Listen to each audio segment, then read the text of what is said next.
having a weird phase. I'm sure at some point in your life, or well, at least most of us, have had a weird phase. It's like that one phase of your life you don't even want to look back on. Whenever your brain decides to recall any moments from that phase, it's the type of shit that will keep you up till like 5 in the morning. And what's crazy is that I thought to myself that I was the coolest kid ever, okay? I played Black Ops 3. That's a rated M game. I'm not a loser. I'm cool, man.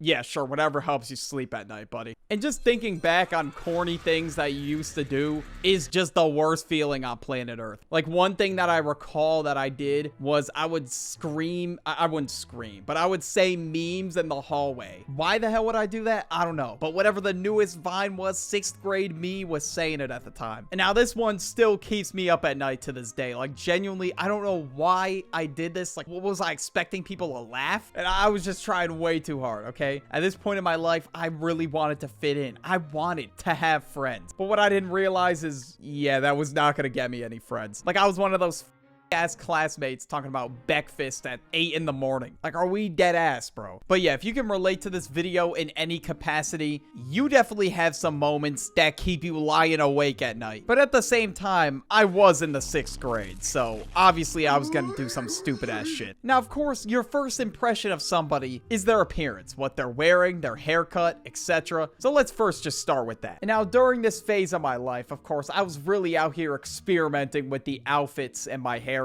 And when I say experimenting, yeah, I mean it was absolutely terrible. And genuinely no meme, yes, this was actually my haircut in the 6th grade. I'm not even joking. Why did I think this haircut was tough? Like, I know I was going for the whole, like, part the front to the side or whatever, but it was so long it was covering one of my eyes. Sometimes I'd go months without getting a haircut, which is kind of crazy. Like, I was actually repping that Justin Bieber haircut, no troll. And I'm sure you guys heard me say this in previous videos, but majority of my outfits consisted of neon, Nike, and Under Armour clothing. You know exactly what I'm talking about. I had a few other shirts I would wear, but for the most part, it was just neon Under Armour shit. Like, I was dead ass spamming the same outfit. And my parents would roast me and say that apparently my shirts could just walk themselves to school. That was how much I was wearing them. I don't know, but for whatever reason, I didn't want to try wearing anything else. I was just satisfied with Under Armour shorts and sweatpants. And I was that one kid that would wear shorts throughout the winter. Like, I genuinely chose to freeze my ass off instead of wearing sweatpants in the winter. Like, I actually dressed like a cartoon character, bro. I would spawn in with the same outfit every day. Well, not the same outfit, but the same type of outfit. And now, as for my shoes, I wore the same beat up neon Nike running shoes. Every year I would go sneaker shopping, and then that was my pair of shoes for the whole year. And it's not like I couldn't get them. I was just spending my money on like games and shit like that. But finally, for my birthday, I asked for a new pair of shoes. And what shoes specifically, you might be wondering? The Kevin Durant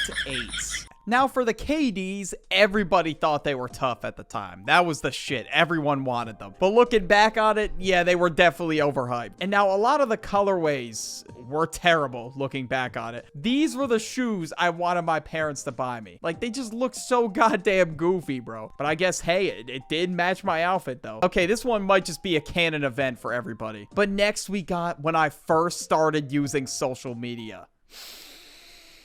I really don't want to think about it, to be honest, but hey, we're doing it for the video. Before this era, my parents would not let me use social media. But after all the trials and tribulations of trying to convince my parents, I was finally allowed to use social media. And oh my fucking god, dude. Just thinking about the shit that I used to post. Ugh, man, I just don't even want to think about it. Now, I used to flood the timeline with memes, okay? And it was just people at my school that followed me. And sometimes I just had to take some crazy ass flicks. Okay, they were not crazy. They were buns. Now, I don't know what the memes were captioned as, but it was like Bad Luck Brian, Doge. Like, it was like super old memes. But I still would also post recent shit too. I think I would just look up memes. Literally just memes on Google and just upload. I don't remember what I captioned them. And there was also a new app up and coming, okay? Everybody was talking about it. This app was groundbreaking. News outlets were talking about it. It was all over the place. Musically. Okay, now this was definitely the cringiest moment of my existence. I used to post Musically videos. I don't know why the hell I'm admitting that in front of like the thousands of people watching this video, but yeah,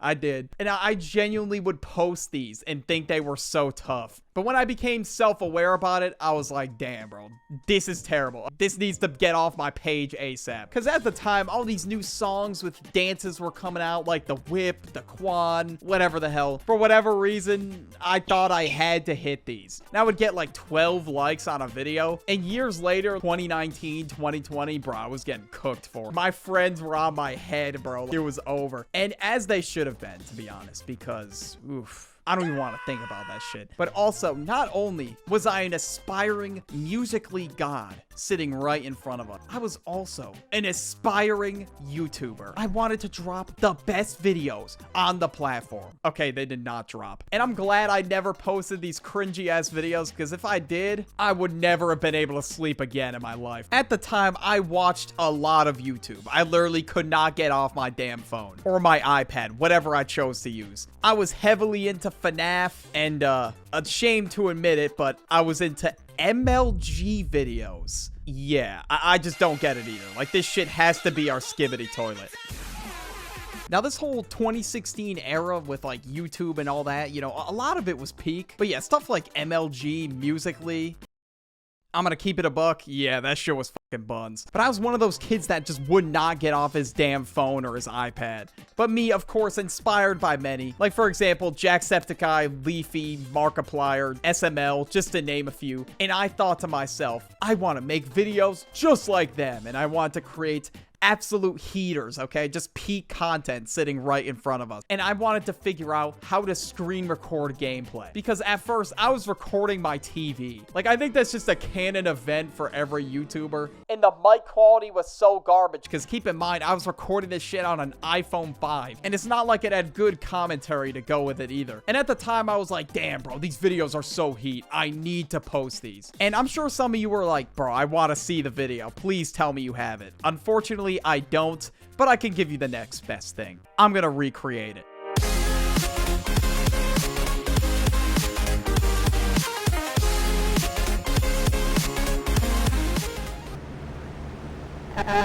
What's up, guys? Welcome back to the video. Today we're playing Five Nights at Freddy's 2, like the second one. Let me know in the comments below if you guys really liked my intro. But yeah, I gave up on my hopes and dreams of being an aspiring gaming YouTuber. But I had a new plan. I had a new vision. What I did was I created videos in the style of SML. And ooh. Yeah, you could just imagine how terrible these videos were. Honestly, I'd argue that was even worse than the TV gaming videos. Now, I really don't know what's worse, that last phase that I just described where I was like discovering social media, or this next phase. Now, this is around 2017, 2018. I think I was in like 8th grade or some shit. Now, the self-awareness of that last phase had just hit me, and I wanted to be cool so bad. So I was doing everything in my power to fit in. And now one of those things was my music taste. Now, at first, I never really saw myself as being a fan of rap, but I don't know, eventually I just really got into it. Before that, I would unironically bump this. So yeah, clearly my music taste needed some upgrading. So I tried listening to rap music because I thought it would make me cool. But turns out I ended up really liking it. Like, I discovered the whole SoundCloud era. I specifically found these two artists, Juice WRLD and X. And obviously this goes without saying. They were both very goated and talented artists. People used to make these Bart Simpson edits that would have X and Juice WRLD music in the background sometimes. I genuinely thought edits like the Bart Simpson one were so tough. Like, I'm gonna put a starter pack on the screen. Okay, I think you'll know what I'm talking about. Yeah, I thought shit like this actually went hard. I would see something like this, I'd be like, damn, bro, maybe I should make this my Xbox profile picture. Error, 1%, broken hearts. Oh my god, so sad. And I would have got fried 100% if I did. And in retrospect, I am very glad I chose not to make it my profile picture. My Instagram feed at the time was filled with stuff like this. I tell myself, I don't need anybody. But the truth is, nobody needs me.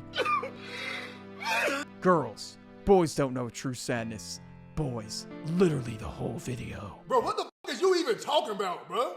Why did I used to consume and read media like this? I don't know. But since it had X and Juice WRLD music in the background, I guess that's just how I ended up finding it. Having that weird phase where you look back and you're like, okay, I was just really cringy back then. But, you know, it's just a part of growing up. And even now to this day, sometimes I look back on something I did a month ago and I'm like, oh shit, that was kind of cringe. It's just a part of life, bro. And at this point, I got like hour-long compilations of cringy moments. But yeah, if you enjoyed this video, YouTube thinks you'll like this video right here on the end screen. Just click on it. Trust me,